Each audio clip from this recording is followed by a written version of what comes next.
we really got to watch the GOAT in BKFC this weekend. Bro, Artem Lobov?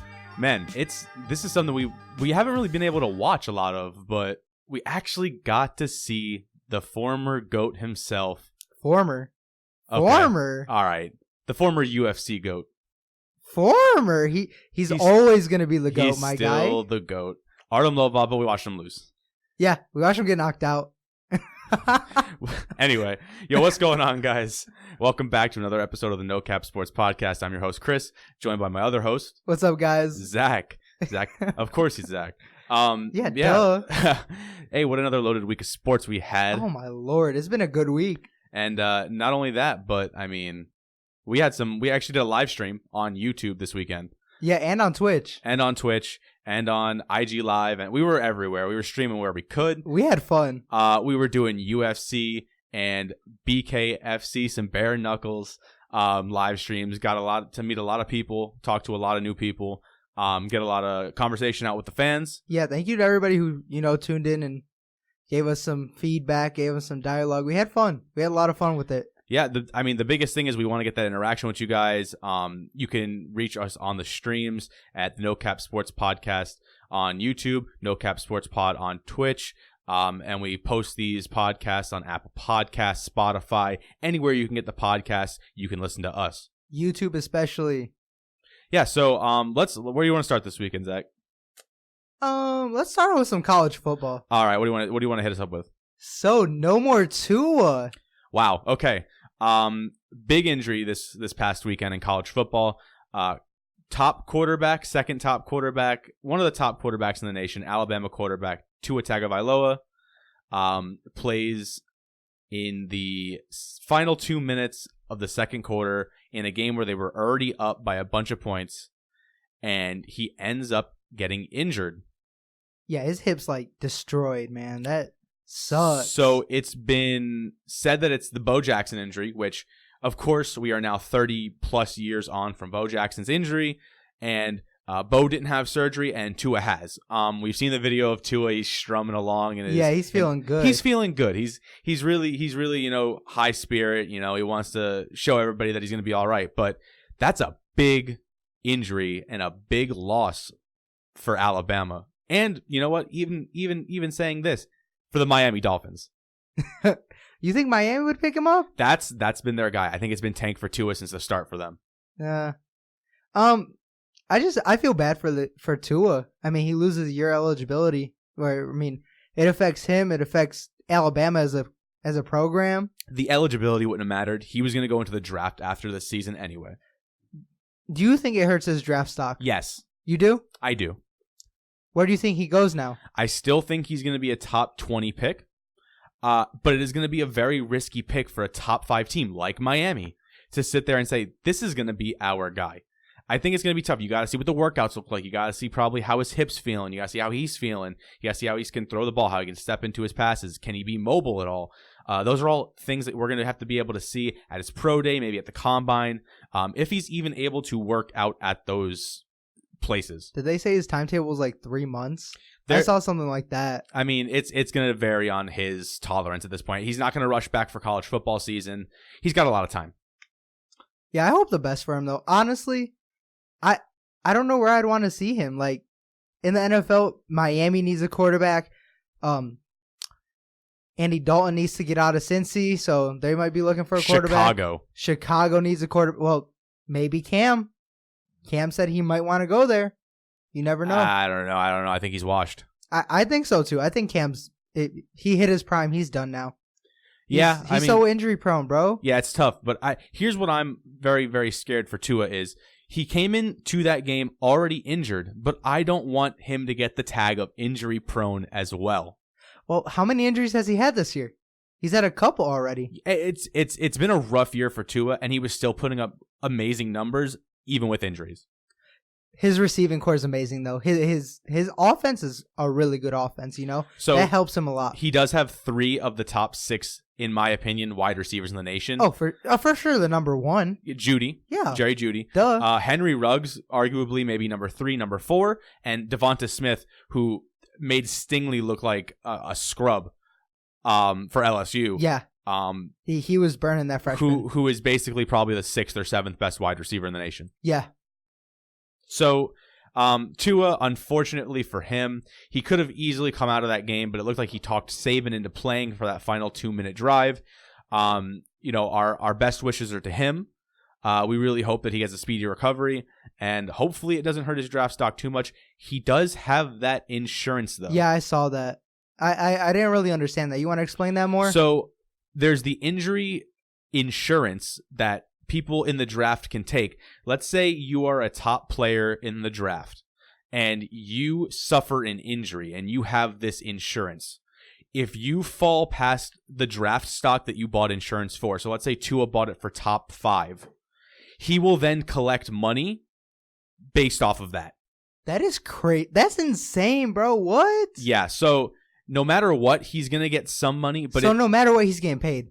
Yeah, no matter what, he's either going to get his rookie contract or he's going to get his rookie contract and a little bit of insurance money. That's all good for him. That's awesome. I've never heard of that before. Yeah, there have been a lot of guys who have used it. And it's one of those things where it really is helpful, but then again, you're taking out an insurance claim. You have to pay a little bit up front, obviously, for that too. But yeah, of course, that might be covered by the college. I'm not actually sure. But anyway, prayers up for Tua, and hopefully he comes back and he's stronger than ever. Yeah, prayers up for him. Prayers up for his family. Isn't his little brother plays there too, right? Yeah. Yeah. Hey, might be time for him to step up too. All right. Next up, college football playoff CFP came out. Yeah, another week. You wanna read those off? Not really. I mean, I'm right. sort of disappointed. All right, so let's hear it. So who do we have at number 1? LSU, of course. Number 2, Ohio State sitting pretty. Number 3 is Clemson. Number 4 is Georgia. Number 5 is Alabama. So they're on the outside looking in. Number 6, and this blows my mind, is Oregon. So with Oregon is going to be the Pac-12 winner most likely. It's them or Utah. Yeah, it's going to go down to those two. Which is why Oregon is so close. The Pac-12 can sneak in just in case Georgia Georgia loses and maybe Bama doesn't look good these last few weeks. That way you can sneak your Pac-12 team into the top 4. Also, let me mention though real quick that Utah is number 7, so they're like right there too. They're close too. Yeah, no doubt. I mean, that's why I'm saying. So these two teams are going to be up there until the end. Whoever wins the Pac-12 championship will have a chance to either enter the playoff or they'll finish 5th. You know who I think is going to sneak in at the last second? Who? Oklahoma. I see them sneaking in and getting in there. You know, they had a good week this week, a good comeback win against your Baylor Bears. Okay, so we can talk about my Baylor Bears all you want. They're not my Baylor Bears. They're just a team that has a head coach that I really like, Matt Rule, and they are doing a lot with very little there. And the fact that they were undefeated coming into this week and almost beat 28-3 is the most dangerous lead in sports history right now. Yeah, that's toxic. The fact that they were able to take and they made Jalen Hurts look like a scrub for the first half. They shut down Oklahoma like there was nobody else's business. And they probably easily could have won that game if they even had a competent team after the first half. I think Baylor, because of the sanctions they've had over the past few years, it's a tough sledding for them. But the job that Matt Rule's done there, I mean, that's nothing that you can, point your nose, you can't look up to that and say, oh, that's nothing. Oh, yeah, I'm not taking anything away from Baylor, but a win's a win for Oklahoma. And I mean, I think they're going to be able to sneak in there. They'll get the number 4 spot. I don't think Georgia will stay up there. I mean, it's going to be Bama, the winner of the Pac-12, or Oklahoma. That's really all I can see. If Clemson loses any game, which they won't. If Clemson loses, we've talked about. They're the weakest undefeated team. They're the weakest playoff team. They've had probably the ugliest season so far. Even though they're undefeated, play-wise, like playing style, they haven't looked the best out of everybody. Yeah, they played a lot of close games against really bad ACC teams. Which doesn't make sense. This is, the Trevor Lawrence sophomore season that he was supposed to take off and make everybody look stupid and just tear people apart, and he hasn't shown up. It's been tough. He started the season off. I remember it was last season. They were like, he's thrown 3 interceptions all year in one season. This season, he started the year off with 2 in the first game. Exactly. Against a mediocre team. So I think for for Clemson. They just have to win out. They'll make it, but they will be the weakest team in the playoff and probably get busted in that first round. Yeah, game. they're going to have a big target on their back. Whoever is going to end up playing them, I see them as, thinking it's going to be a first round bye. But they might get underestimated. You never know what happens, Yeah, I mean, Clemson's won it. I mean, Clemson's beaten Bama. We've watched it happen. Anything can happen in college football. Anything can happen, and that's why the playoff is so fun. I like it a little bit more. I wish it was expanded. Yeah. I would love maybe a 6 or 8 team playoff where the 8-team playoff needs to have at least one non-power conference team in it. Why? UCF, for example. Think about if UCF was a team that could have made the playoff when they were the quote-unquote national champions a few years ago. And then they get busted up, and then they get exposed. Okay, so we can say that. But there's that what if. There's a what if. So UCF and that's didn't what even kills the converse. Like that's what kills the argument. I get that. UCF just didn't have a shot. There was no way they were going to make it. There was not a chance. I mean, at that point though, I think and I completely understand the AAC is a pretty decent conference for what it is, with Memphis there and UCF as those front runners for that conference who really are the big brand names there. But for the other ones like the Sun Belt, Mountain West, that's why I'm saying just one. I don't want there to be 4 representatives of non-power. How do you conference decide teams. that? How do you decide that? Just the highest ranked at the end of the season. I don't like that. Why? Because what if you have like a 10-1 Cincinnati team who's 22? No. The rest are Power 5 conference teams. So think about how they're doing the playoff right now. You know that Oregon and Utah are probably not better than Oklahoma. But Oregon and Utah are ranked ahead of them because their conference might be able to sneak somebody in to the playoff. That's sort of where I'm at. You would move that non-power conference team, whoever is the best out of all of them by the end.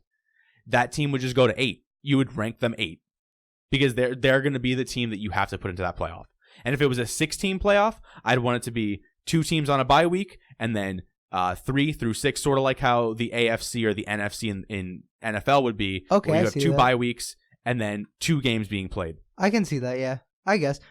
I've seen some people who want a 16 team. That's too much. That'd be fun though. I think that's too much. And the reason You why don't think that'd be fun? the reason why it's too much is because you're going to see the best players who already sit out of games. You're going to see them sit out of 3 games, 4 games. And this is extra games where guys can get hurt. And I think you're adding too many games at that point. Adding the playoff gave you a bowl game for teams, and it gave you a national championship.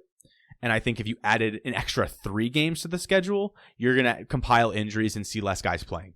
Yeah, but I mean, it's fun to, imagine. But I get what you're saying. I'm not, I like the college football playoffs. I'm not, against it. It's fun. It gives you more college football. And who doesn't love college football? College football is arguably more fun than the NFL easily. In my opinion, it is. But let's transition to the NFL. Colin Kaepernick had his workout this past weekend, and it rubbed some teams the wrong way. It rubbed Stephen A. Smith the wrong way, too. Yes. So Colin Kaepernick had a workout planned for the practice facility at the Atlanta Falcons facility, the practice field there, at 4 p.m. Eastern Standard Time. Around 3 p.m. Eastern Standard Time, there was a tweet sent from Colin Kaepernick and his team that stated they were moving the practice from the practice facility that they had sent to every team to a nearby field because the NFL was not allowing media access and cameras from outside media to come in. Okay, for what he did and his team did, very, very smart move media-wise and, overall just attention-wise. Genius move. Hats off to him and his team for thinking of something like that. The biggest thing is, for all of the hate that Colin has gotten and all of the love that Colin has gotten, the worst thing that could have happened is he had his practice session and everyone came out saying, oh, he was bad. We don't have any footage of that. We don't know. Every team can just say they didn't sign him because he sucked, or he just doesn't have it anymore. But having the media there, having video cameras taping every single throw this man had, you were able to see what talent he has left, or what he has left in the tank. And I think that was probably the best thing that could have happened, at least for him. I think too, though, it's different, playing in some shorts and having some free agents run some routes rather than playing an actual game. And like I said, what he did was so smart on his team's end. Just in literally, it helps him and his stock and his brand move up so high that it's insane. And I mean, he's created a meme now, literally. It's pretty funny what they're doing, but he's getting his name back out there. So, it's smart for him to do that, but he doesn't have the talent anymore. Okay, so let me rephrase that though. It's not that he doesn't have the talent. I don't think he'd be able to last in the NFL now. Okay, rather than the NFL 3 years ago. Let's put it out there. There was 24 teams, I believe, that have said that they were going to come and see him at the Atlanta practice facility. However, only 7 showed up to his changed location, and then media members and fans were allowed to, media being inside of the stadium and fans on the outside of the chain link fence. I will say this. I came out, I know, again, it's a guy in shorts. It was more lackadaisical than even a pro day, where those guys are in shorts. Same thing with the combine. It was a lot more calm. It was a lot more laid back.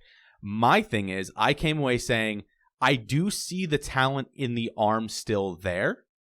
However, it is going to be tough for at least a lot of teams to sign him, but there are a few teams in the NFL that need a quarterback right now and that are still trying to figure stuff out, and I think that he would be a help to at least one team.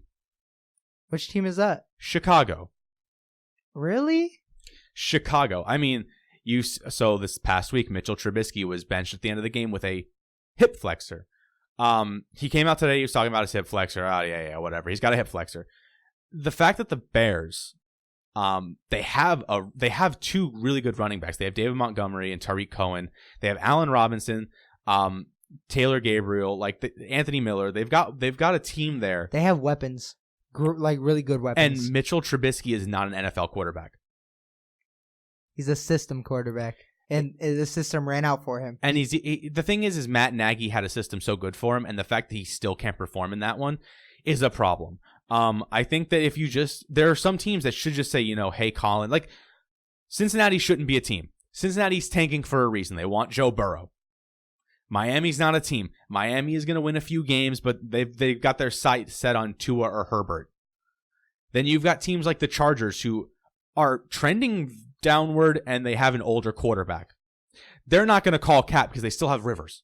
Philip Rivers is 1 foot out the door. He's already gone. And I mean, but you also have to put into account just the bad mentality, the bad toxic vibes he gives off. See, so this is where a lot of the political issues come in. I could care less about the political. That's all put to the side. I don't. What he's doing in locker rooms is completely divisive. How do we know that? How do we know what he does? What in do locker you rooms? mean? How are you going to comment on what Colin Kaepernick does in locker rooms? Because remember the 2016 season Go ahead. when he started that whole thing, okay. How it affected the whole NFL as a whole. Yeah. So now we're 3 years past that, and how many people kneel? And he just how many people kneel now? It doesn't matter about the kneeling. I'm asking. He doesn't kneel anymore. He's not playing for him to kneel, exactly. Right? Exactly. So what I'm saying is there's no divisiveness right now. Everybody knows what he's gone out there to do. What I'm telling you right now is when he goes back, what do you think he's going to do just to stay relevant again? What do you mean to stay relevant? That's the only reason why he was doing it. He got benched. Nah, chill. He was benched. He got benched for Blaine Gabbert. Do you know what his stats were that year? Please tell me. Please enlighten me. He had 2,200 yards. I know it's off the top of my head because I posted it so many times. Hear it. 2,200 yards, a little bit more, passing, 59% completion percentage, 16 touchdowns, 4 interceptions, and 2 rushing touchdowns. That team was 1-11 with him as a starting quarterback. But his numbers weren't the reason why. He wasn't the reason why that team was 1-11. So when they bench him and they And he obviously was not a leader. Okay, so you put Blaine Gabbert in there, and what happened? Same thing. My thing that I'm saying, what did he do? What did he do? He did the best he could while also Well, standing up for what he I'm not believed talking in. about on the field. I could care less about on the Oh, field. so you don't care about the on the field? I just said his numbers could be amazing. The second he got benched, he needed to stay relevant. So what did he do? You know he was doing that throughout the season, right? Oh, really? Yeah. Really? I mean, how many games did he do that where they covered it? It didn't matter. It just became an issue once he got benched, right? So? Right? I'm asking you, right? You tell me. We're 3 years later, and this man just wants a job. He's got Go to the CFL. No. Go to the CFL. Go to XFL. Do you know how much money he's made? He doesn't need the job. He wants to play in the NFL. The NFL is not meant for him anymore. I think that is. I am telling you, the NFL is not meant for him anymore. Bro. I don't think so. I honestly think he is washed up and not meant for him anymore. We're gonna leave that there. I don't want to argue that anymore. That was a good conversation, though. I don't need you to come at me like that. Don't come out here and be like, oh, that was fun. No. That was. I don't want that. I got my point across. Oh, you sure did. I hope the listeners don't take it the wrong way. I really hope you guys don't take it the wrong way. It's no cap. We say what we want here, but moving on. My boy Lamar Jackson, the new MVP favorite. He shouldn't be. Why? We went over this last week. I'm not going to argue it again. So what happened in a week span that everybody changed their mind? Russell Wilson was on a bye week. There you go. That's it. That's what happened.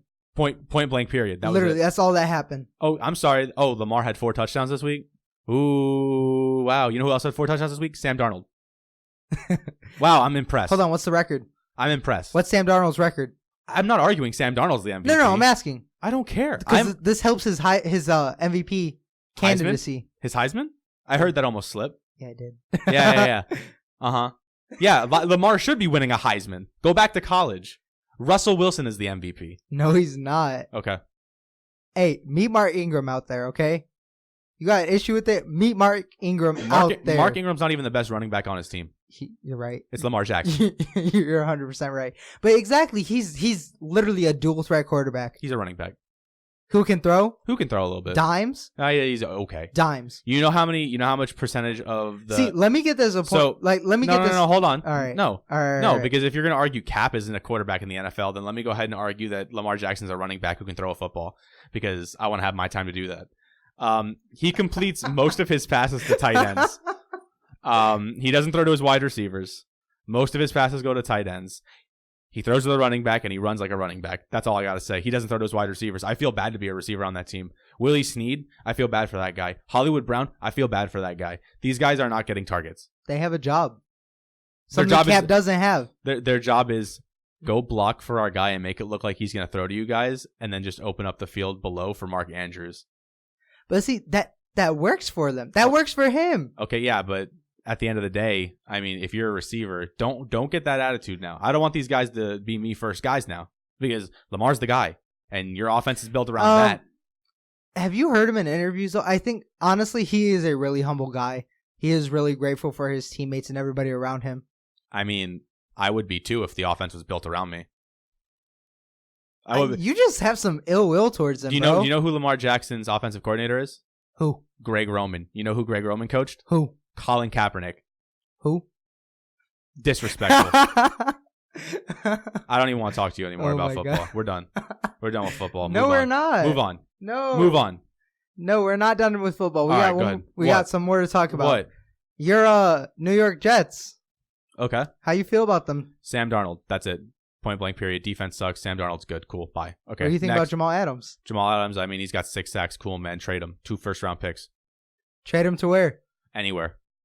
Who wants to give me 2 first-round picks? Box safety. I don't care. He's a box safety. Box safety's not an edge rusher. Box safety's not a star quarterback. Box safety's not a franchise left tackle. Box safety's not a shutdown corner. He's not impacting the game. I don't care. I've been like this for over a year. I don't want to hear just because it's been recent. No, it's been over a year. Jamal Adams isn't a guy that I've been a big fan of. That was a draft where when we were picking 6th, Jamal Adams was on the board, Patrick Mahomes was on the board, and Deshaun Watson were on the board. And I didn't want Marshawn Lattimore was on the board. And I said, I want all 3 of those guys before this guy. And who did we take? The box safety. Are you okay? Do you need a hug? My thing is, if you gave Danny, can you give him a hug, please? My thing is, if you let me have an open mic and let me talk about the Jets, I can ramble on from the 2012 season to now in 6 hours, and I would still only be through 2015. All right, so how do you think they're going to end the season? They're What's a record? They're going to finish 8-8. And you want to know why? Because the bottom half of their schedule was weak from the beginning of the season, and if you look at it now, it's still weak. Okay. Go look at it. Okay. I mean, the fact that they lost to Miami was a big bright spot in my eyes because I thought, man, Adam Gase really about to get fired. And then after that game, they said, Adam Gase is our guy. And he's staying. And he's going to be here next season because the Johnsons are stupid and they're horrible owners. And I hope Woody dies. But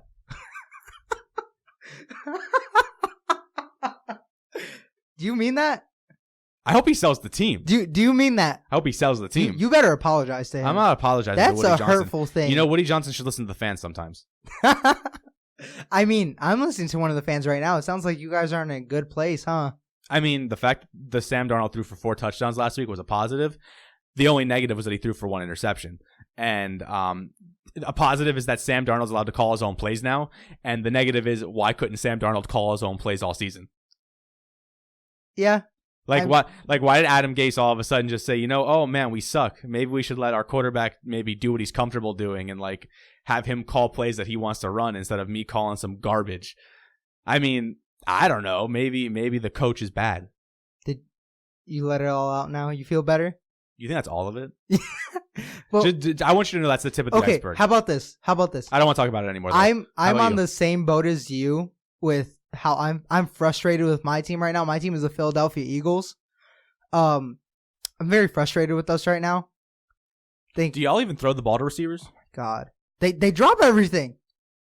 Their hands are made of bricks, and it literally kills me. Zack has been our main target. You're the only player. Dallas Goedert and him. Literally, and they can catch the ball. Alshon's been injured. Djax is done for the year. Mac Hollins, JJ Arcega-White, Nelson Aguilar. Nelson Aguilar has his moments, but he looks like 2015 Nelson Aguilar. You remember there was that point last season where everybody's like, man, Nelson's really back. He's really that guy. And then he tanks. And then he just forgets how to catch a football. I honestly think he needs to go back to a sports psychologist. They need to help him out again. But also, he has so much pressure on him there, too. I get that. You had to step up in a role you weren't ready for because Alshon gets injured. Djax gets injured. This is something, he wasn't ready for. But that's part of the game. Step up to the plate. Don't choke. He's good at that. At the end of the day, the Eagles need to find a way to protect Carson Wentz, get their run game going, and get the receivers involved. But our run game, I mean, it's a mixed bag each week because you don't know if it's going to be Jordan Howard, Miles Sanders. Well, Jordan Howard's injured. Yeah, so it's been Miles Sanders. Darren Sproles is out for the year. We just signed Jay Ajayi. It's not like we don't have the weapons or the tools. I get it. You want to spread the ball around everywhere, but it's just not working out. They both can do good, but you'd rather have one do great and one do good, and win us a game. I'm not going to complain about that. Jordan Howard's injured. I get that. Jay Ajayi, like I said, he's a good addition. He's going to complement Miles Sanders, I think. But we're going to see how the season goes. We're going to see how we finish. I still think we finish strong, though. You better hope so. Yeah, I think 10-6 sounds about right. Ooh, 10-6. The Eagles going to Danny. I know you're over there. He just said the Eagles are going to finish the season 10-6. We got a shake of the head. That's a no. No, that's a no. That's going to be a no from Danny. That's a hard no from Danny. Why? Is your Jets going to do better than us? No, or he's your a Giants? Excuse me, Giants. I'm sorry. I get New York teams mixed up. They're all trash. Sorry. Huh? That's fine. Arguably the worst second. Who has the better record, the Giants or the Eagles? But no. But who's won more games? Oh, come on. In the division. Oh, come on. It might be you guys, actually. Oh, Hold on. Come on. I think the craziest thing is that you guys are actually going to lose the division to a team that's the Cowboys, and the Cowboys have had some of the most uninspiring performances of the season. I really hope you don't put that on us. Please don't. And the Cowboys are really going to win this division. It's our secondary and our receivers that have been killing us this season. Imagine that. If only a team wouldn't draft a box safety and would take a lockdown corner or a number 1 wide receiver or, something important for once. But that's not something that team does. Let's get off of this topic before you guys get too butthurt. Where do you want to go? Let's go to the NHL. All right. We haven't talked about hockey in a minute. There's not much that I need to say. Because when we last came onto this podcast and talked about the NHL, I talked about how disappointed I was in the Islanders. And now fast forward a few weeks, and the Islanders have extended their point streak to 15 games. So do you want me to read off their record right now? They've won. So in their last 15, they're 14-0-1 in the last 15 games. We are the hottest, best NHL. I don't care. You can shake your head all you want. We are the best. I'm not shaking my head at that. Good. I mean, I'm not disagreeing with you. You better calm down that attitude, sir. This is 100% going to be the team that wins the President's Trophy. I'm hoping it brings the cup, but there is a curse of winning the President's Trophy and not winning the cup. Great head coach. Barry Trotz. Now, my question is, why did they ever let him go? The Island or the Caps? Yes. I honestly can't tell you why they did it. Because he came to the Islanders. They lost their best player in John Tavares. And after that, they've made the playoffs last year, and they're going to be probably the best team. And they are winning it with strong defense and resilience. But you know who's 4 points ahead of them in that division? It doesn't matter. It's the Caps, though. So what? No Caps. Hey, that's my number 2 team. You better chill out, bud. Listen, I love Ovi. I love Ovi. I love Ovi too. How about Oshie? I love Oshie. I love TJ Oshie. I love Ovi. How about Backstrom? Look, okay, listen. They have those big name players. Bro. I don't need to sit here and talk about how much I love the team that's, unfortunately higher in the rankings than us, at least, but they're not. They're not the better team. I think the Islanders right now, the streak they're on is going to be hard to stop them from rolling until, of course, a team wants to come along and can play the same defense we do. And on a night that our defense isn't on, they need to be able to hold their leads, because the Penguins this past game were up 4-2. And the Islanders went on and scored, and they scored an empty netter. They scored a 6-on-5 while they had an empty net. Went to OT and scored an OT. And that's a team that's going to fight, they're going to claw, and they're going to get their way back into each game, and they're never out of it. And I love that Barry Trotz has come in the last 2 seasons, and he's instilled that in the team, because they need that. Well, what my team needs is a captain, for one, and for 2, a way to finish games. Kills me. We're losing the last period, 1-point games. We're literally the worst team in the NHL right now. And the Red Wings, they need to get their stuff together. I get it. It's a rebuilding year. I get it. Yzerman's in there, and when he, is able to take over everything, we're going to be a completely different team. But I hate watching this. I hate watching us tank right now. So let me say this. I am very, very, very, very in love with tanking this season for one of the top picks. Do you want to know why? Please enlighten me. This draft class, now this past season we said there was like 3 guys that you would take, 2 of which were Jack Hughes and Capo Caco, right? Those are the top 2 picks this last year. This draft class is stacked, I know. This one is incredibly stacked. It's insane. And getting a top 5, you're going to walk away with a player that you can build your franchise around. No doubt about it. But if you finish number 1, listen, I don't care. At this point, you guys are the worst team. If you guys are the worst team, be the worst team. Do not even try to win. You know what you need to win? Win the draft lottery. That's what you need to win. If you win that, your next season, you guys are going to be blessed. Like I said, I'm just frustrated as a fan watching us, lose these games that we could be winning. But we just can't finish. And that, how that feels. It's frustrating. It's frustrating. Of course. You never want to see your team lose. But when they're bad, you got to be okay with them losing. I'm okay with us being a bad team because we have such young players, and our lines are horrible. Our first and second line's great. Third, fourth, garbage. Garbage, straight garbage. I don't know why Howard's still even in goalie. I really don't. He's too old. I mean, it is what it is. That's just, when you're bad, and that's just how it's gonna be. So with that, are we good on the NHL? Is that where we're gonna? Yeah, I want to leave it there. I'm frustrated now. But let's go over to Chris's corner, guys. This is when you're gonna be able to talk about. Yeah, I'm ready for this one. Everybody, the NBA saw a comeback of legends, of future Hall of Famer Carmelo Anthony, and man, there's a lot of hype around this one. The Trailblazers are not great right now.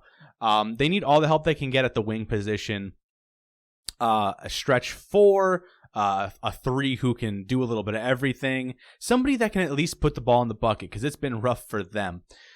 And there were a lot of eyes on the game last night. There was no Dame Lillard, so everybody was thinking, man, the McCollum and Carmelo show. This is Carmelo's first game in a while. He had no practices under his belt. And they throw him in there and they say, you're starting tonight, Carmelo. Get in there. You got to get us some buckets. All right, game starts. Force it to Melo, turnover. He didn't turn it over. The pass was stolen. Second play of the game, back cut Melo, comes around a screen. Pull-up jumper, he bricks it off the back iron. Next time down, ISO Melo, pass it to him. Little jab step, pull-up jumper for a 2. Bang. Melo's back? Is it Melo time? Hoodie Melo time? What do we got here? As the game goes on, all we see is Melo's plus minus goes further into the toilet. Melo's bricking. And by the end of the game, he shot 4 of 14. 4 turnovers, 4 fouls. Or it was 4 turnovers, I think. 5 turnovers. Oh, he got another one. 5 turnovers, 4 fouls. I think he played 27 minutes. 24 minutes. Thanks for being here for me. 14 points, 4 rebounds. Correct? 10 points, 4 rebounds. Oh, man. I did not do my research tonight, boys. I watched the game. I overcredited Melo. You ready for this? Let me get it. I think he doesn't need to be in the NBA right now. So a big point of contention is Melo's game ready for the NBA today? Melo's a guy who's been known to ISO, dribble pull-up jumpers, mid-rangers. He's hit some big buckets when he was with the Knicks. He was hitting a lot of those dribble pull-up threes, game winners, game tires, a lot of those. But Melo is known for his 24-second drip the clock down, ISO, pull-up mid-range jumper over the smaller defender. This NBA is not built for wind down the clock 24 seconds, dribble mid-range 2. Let him go to the big 3. Analytics has said you're shooting a 3 or you're shooting a layup. Okay. For threes, though, he was 66.7%. Yeah, so he shot 2 of 3 from 3. But he's got to be a guy that's willing to stand in the corner. His field goal percentage is 28%. Yeah, he needs to be in this NBA, if he wants to play the Portland 4 or the Portland 3, he needs to be ready to be standing in that corner and be ready to shoot an open 3. That's it. That's all he should be able to do. Or back cut. I mean, I understand that the NBA runs a lot of different plays. They're going to run off-ball screens. He's going to run a lot of rubs. He's going to be a screener. But Melo's game, as of right now, you got to give him some time. He hasn't played in a while, but man, it was a rough first night for him. I know Danny, soft spot in his heart for Carmelo Anthony. Loves this man. Brought a relevancy to the New York Knicks with Amare Stoudemire for a season before Amare's knees decided they wanted to be Amare's knees. Melo brought relevance. Melo is fun. Melo made everybody want to watch Portland versus the Pelicans last night. Both teams without their best players, basically, other than the Pelicans actually having Brandon Ingram back. But Pelicans were missing about 6 players. And people wanted to watch Carmelo Anthony play. He's a draw still. But being a draw doesn't mean you can play in the NBA right now. And as of right now, he needs a few practices under his belt, but it's too early to say no. But man, I couldn't see this lasting maybe more than 10 games. He might be gone. I think less than 10. I like Carmelo Anthony, but it's over for him. He needs to go to like somewhere else if he wants to play basketball still. And I like Carmelo Anthony as a person. I like what he's done for the game, but the NBA is not for him anymore. So I know one of the points that Danny made last night when we were watching the game is Melo is still one of the greatest shooters. His stroke is clean. But I will say this: if he's going to be one of the greatest shooters, that's all he should do. He should only stand in that corner, stand at the on the elbows, and catch and shoot threes, and that's all I want him to do. I don't want to see him doing back cuts, trying to dunk on a defender from 4 feet out like he did last night. I want to see him shooting the ball, and that's it. Nothing else. Play as solid of defense as you can, because we know Melo's not the best defender, not the most willing defender. Yeah.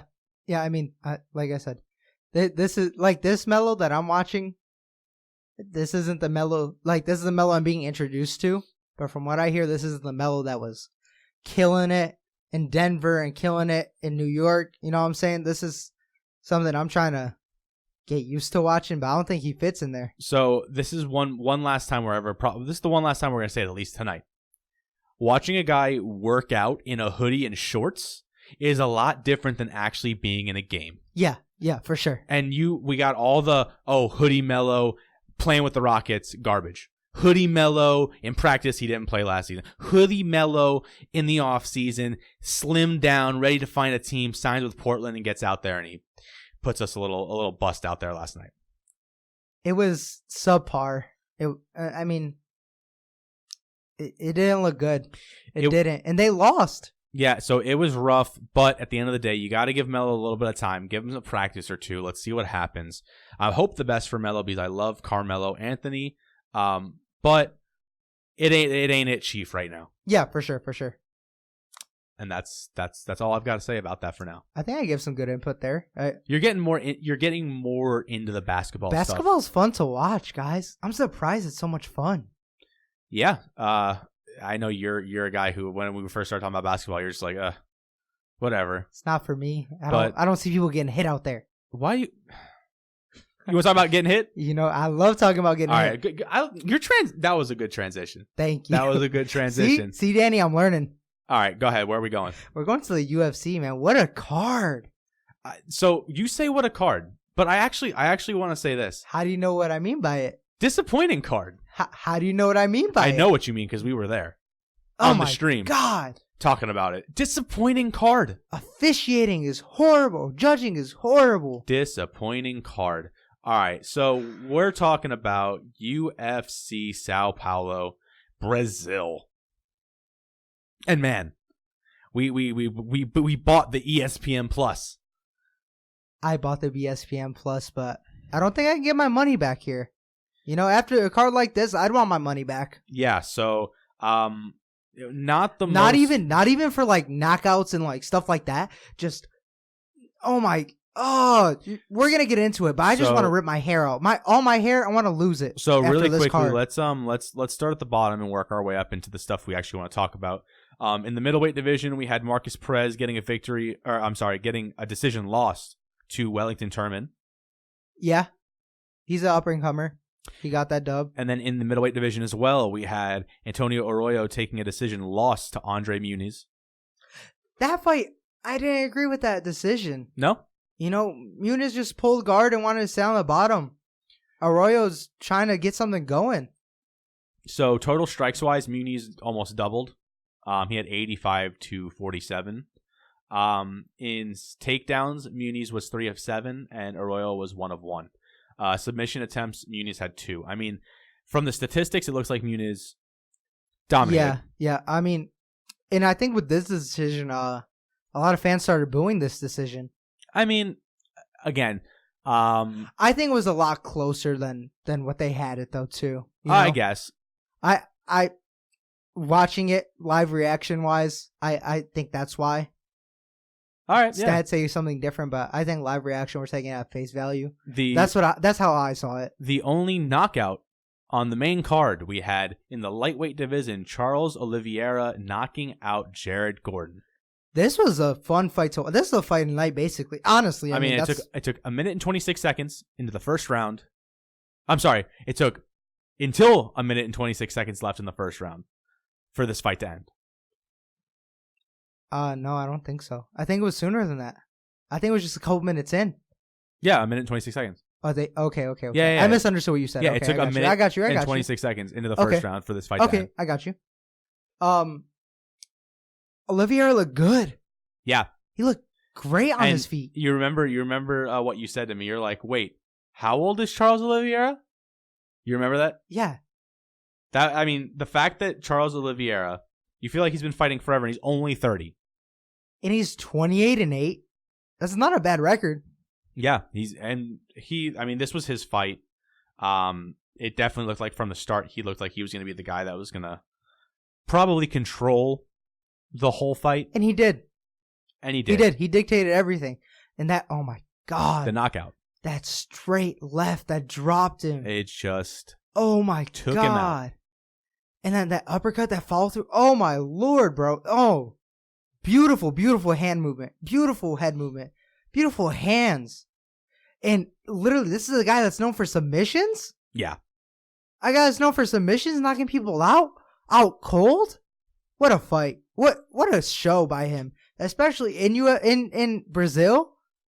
Couldn't ask for a better fight. So in the lightweight division, do you think there's any point in time where he could probably move up and have a shot at maybe challenging for a title? Depends on the lightweight division in the next year. Okay. Because Khabib's going to be out after this fight, for sure. Unless GSP steps up. I don't think he will. I think it's just all talk. And if they do something, it's just going to be for a charity event, which is good. Yeah, for they're sure. Giving back. They want to do that in somewhere where they can, feed, get clean water, get clothes. In Africa, I'm pretty sure they want to do that. They wanted to do it in Africa. But I honestly, Islam is going to be the face of the lightweight division coming up, and that's because. So for everybody out there who doesn't know, Islam is Islam Makhachev. There you go. He's Khabib's one of Khabib's training partners. They're very close. He is like Khabib, but he has power too. So every time we say somebody is Khabib-like, we do not mean they are literally Khabib. But fighting style is like Khabib's. But Islam might be the closest to it. I think he is with more experience, he will become better than Khabib. You see what, because right now everybody, we can say they're Khabib-like. We can say that, right? Yeah, but if you know how to wrestle, you can be Khabib-like. Sure, he is very close already, and he will be the face of that division. Yeah. If you have the current undisputed champ telling you, "I'm gonna pass this down to you after I retire, you're gonna be the one to take over," that's big. Which them two will never fight. They will not. Well, that's also a very big respect thing. Yeah, they're not going pride to. Thing. That you see a lot of Russians are like that, man. They love each other. So as much as you might want to see them fight and see what that would happen, will never ever happen. Watch I Am the Bay on YouTube, guys. If you want to see behind the scenes with them at AKA, that's where DC trains at. Luke Rockhold trained there. Khabib's there. Luis Pena, another fighter on UFC's rosters there. Islam's there. It's stacked there. They have a lot of fun there too. Yep, so that's a good behind-the-scenes place to look at. Yeah, so let's move on to the light heavyweight division, our co-main event. One of the worst decisions of the night, I think. We had Shogun Rua and Paul Craig in a draw. One of the worst decisions I've ever watched. What were they watching? I don't know where somebody lost a point in a round, but everybody had somebody losing. It was weird. They had no definitive winner. We had a majority draw. You ready for this? Yeah, go ahead. You ready to hear these stats? Craig doubled Shogun's strikes and total strikes landed. It was 106 to 51. And I believe didn't he double as significant as well? Literally the amount of strikes Shogun threw was the amount of significant strikes Craig threw. Yeah, this one was puzzling to me. As much as we wanted Shogun Rua to win, that's because we're holding on to the past too much. We need to move in the future. We knew. Watching that fight, he got dominated. That wasn't even a contest. He was getting busted up. And then out of nowhere, we got majority draw. And that is Brazil being Brazil. You saw this with Vicente Luque and Mike Perry when they fought. Yep. That was, I think, it was a close fight, but I honestly think Mike Perry won. Majority of people thought Mike Perry won, and they gave it to Luque. Now, I will say, in the main event of this card, Brazil didn't actually judge this one the way I thought it would have been I think they felt bad. They had to even the field a little bit more. We had a decision win for Jan over Sousa. It was a split decision, though. And it was a split decision. I thought it was going to go split decision Sousa.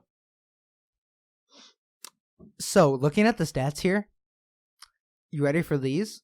Because I guess this could play a part, but I really don't know how these numbers make sense. I think for me, before you say the stats, the biggest thing is going to be the takedowns. Going not even 0 out of 5. Do you want to hear 0 from both sides? Yeah, there was no takedowns in this fight, but Sousa tried 5 and he was 0 of 5. I think that was a big play in this.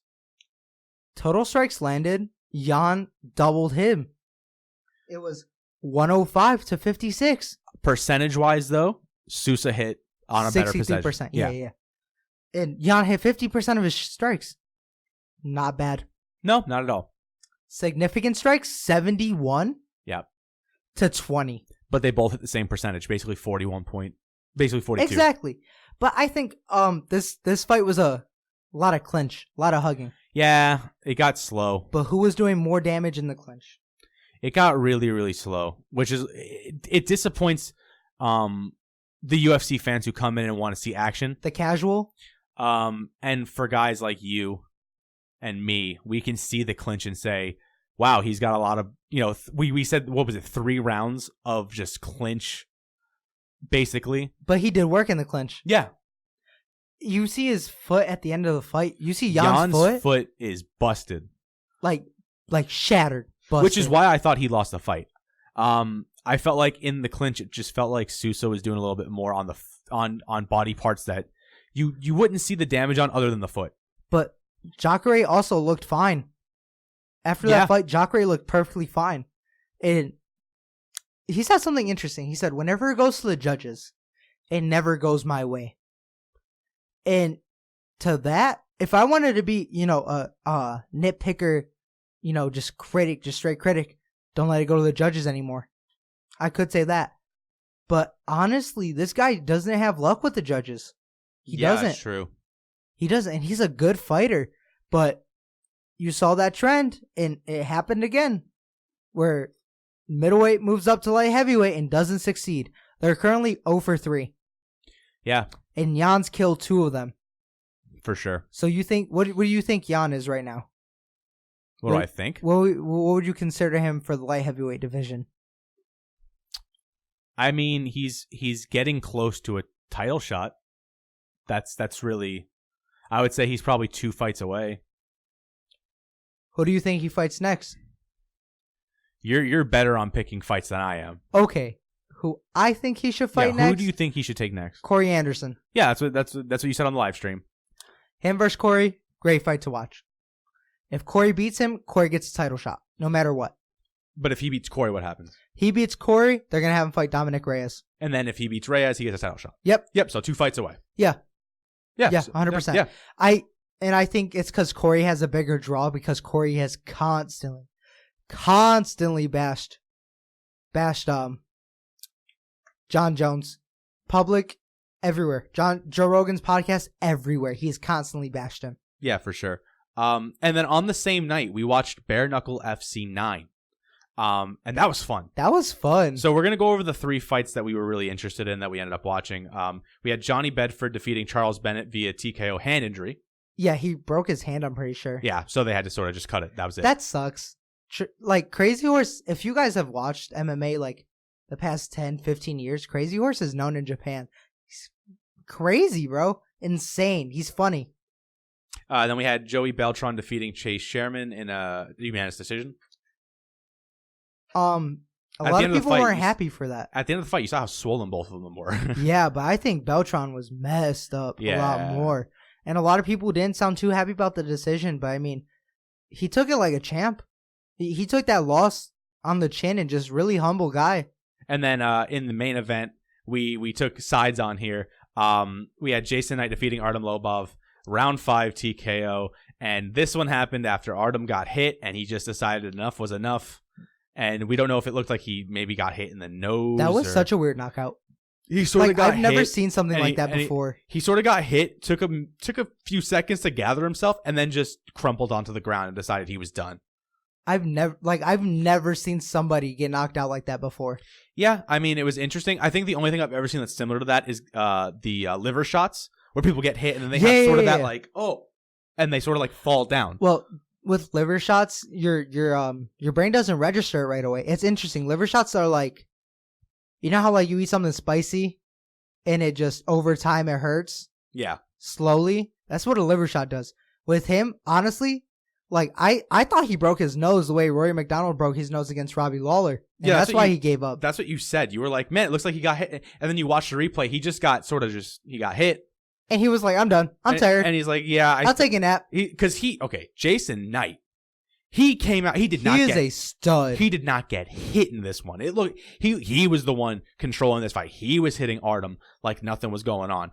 And Jason Knight, in the last fight, in the last few rounds, he was spitting blood. This fight, he looked like he just got out the shower. Yeah, it was funny. On the live stream, a lot of people were like, "Oh, Artem's game plan is he's gonna tire Jason Knight out." By yeah, Jason Knight's gonna hurt his hands so much on his face that Artem's gonna come back in the final few rounds. That's what the GOAT does. Yeah, no, not on that night. Jason Knight got the better of him, but he ate punch after punch. Does this mean we're getting Jason Knight, Artem Lobov 3, the trilogy? Would you not pay to watch that? I'm gonna watch it if there was. If that was in Tampa, bro, we love bare knuckles. Oh my god, that stuff is reckless. It's so funny. Here, bro. just tape your hands and go in there and have 5 2-minute rounds in a circle ring. Yeah, and just like whoever, if you die, you die, my guy. Most of these fights end in the first round. You could imagine why. You're getting hit with somebody's bare fist to a Their wrap. hands are taped. That's it. And their ring is literally so small. It's like the size of this room. This room is pretty small. It's just a circle. It's just a with big ropes. Literally, it's a small circle, not even a big circle. And they can't move outside of the circle. So if they're on the ropes, they're basically done. Yeah, it's 5 2-minute rounds as well. And those 2-minute rounds probably feel like forever when you're getting beaten in the mouth with somebody's bare fists. But anyway, off of bare knuckles, let's move on to this upcoming week's UFC. We'll just breeze through these pretty quickly. This is UFC on ESPN 7. Yep. So we're gonna go ahead just really quickly on this card, go through them. In the welterweight division, we saw news that this fight wasn't gonna happen, but as of right now, it doesn't say it's not happening. Did they put it back on? It's Carlos Condit and Mickey Gall.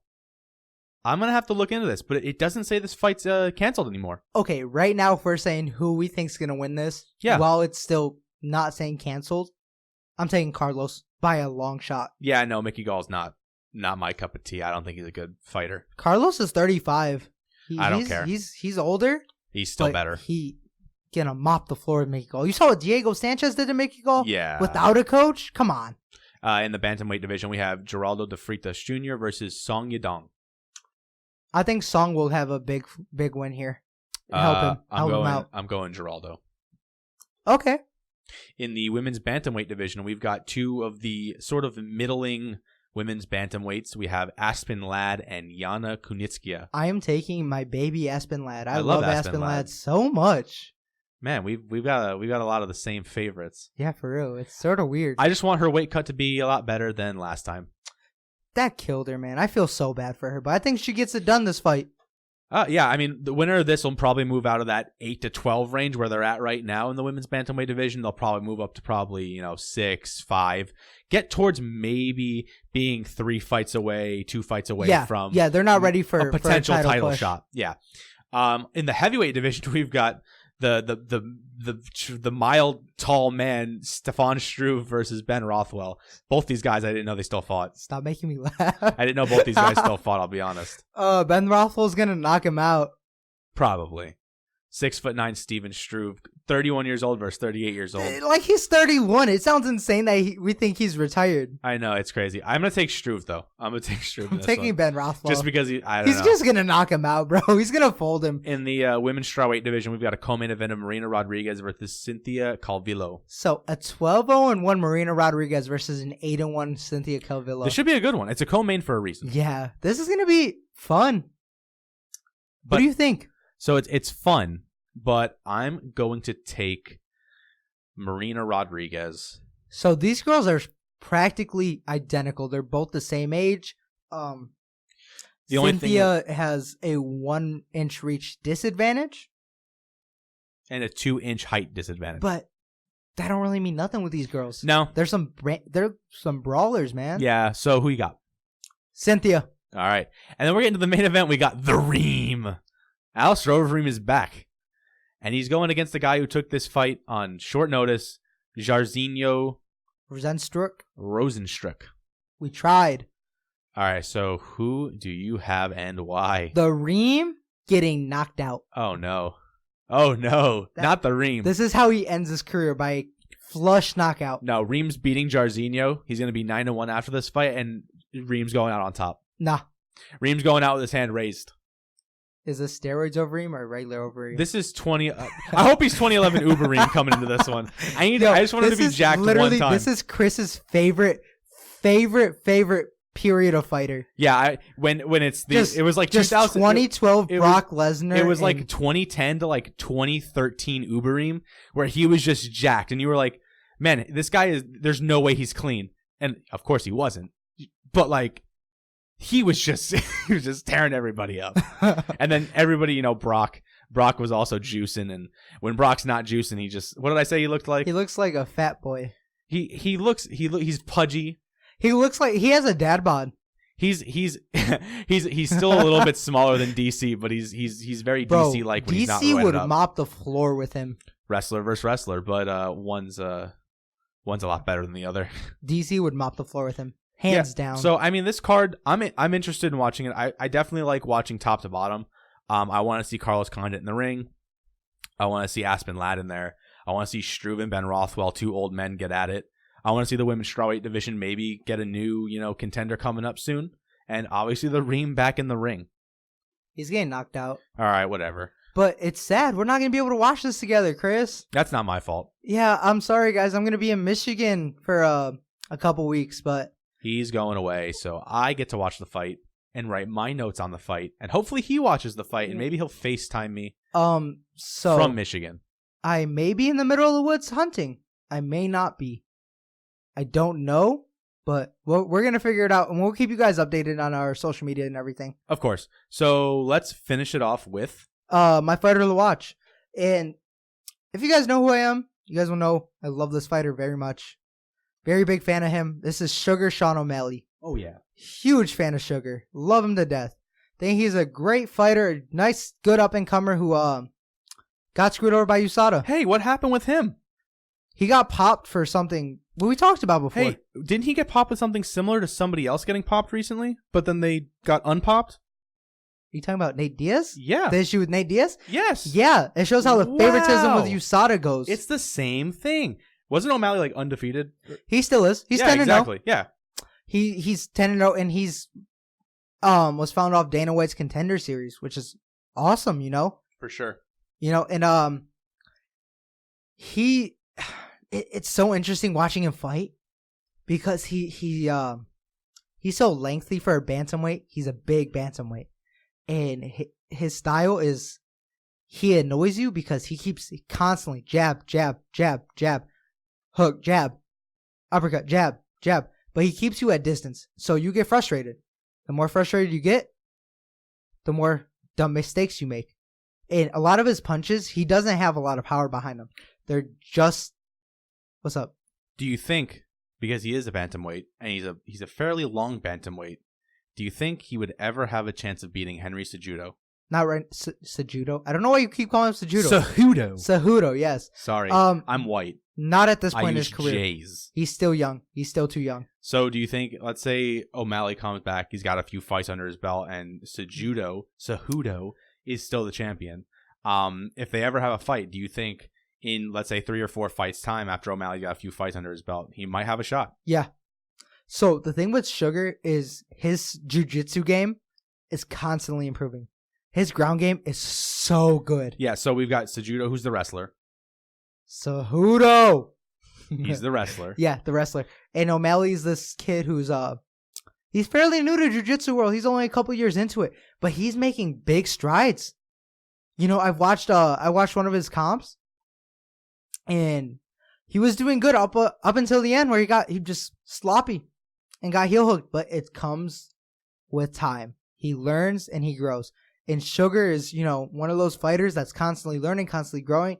He's a big hippie, nice big long hair like me. He's got the facial hair like me, all ratty. Do you think, so let's get another one out there. Do you think he'd beat Cody Garbrandt right now? Why are you doing this? How about TJ Dillashaw? No, he doesn't beat TJ. But you didn't say anything about Cody. I feel like you feel like he'd probably beat. This depends on which Cody shows up. Let's say the Cody of recent. The Cody of recent depends on which Cody. Cody who fought 4 minutes and 30 seconds of his last fight, he loses. Sugar loses. The Cody who fought TJ twice and got overexcited, just emotion control. And that's what Sugar's so good at, emotion control. He's so fluid and in touch with his body and everything that he's such a good fighter because of it. And he has that power he doesn't show. He literally will break you down and then knock you out. All right. Yeah. You go with that? Yeah. I mean, keep your eyes on Sugar. I love Sugar. He's a great fighter. Do you know the next time he's fighting? Hopefully January, February. Hopefully. He's been saying it. I hope so. That February card's looking like it's going to be really big if he's on it. If he's on it, that's crazy. If he's on it, he's going to be on the John Jones card. Real quick, did you see what got introduced? A verbal agreement, and they set a date for it.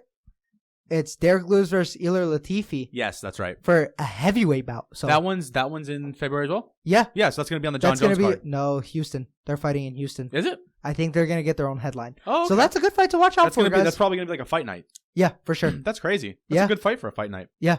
All right. So that'll do it for this week's podcast. Yeah, thank you guys so much for listening. So I got to play devil's advocate this one.